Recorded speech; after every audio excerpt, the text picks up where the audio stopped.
টিলিঙা মন্দিৰৰ কথা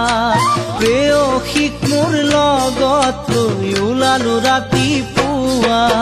যোৱাবাৰ বিহুত শুনিলো টিলিঙা মন্দিৰৰ কথা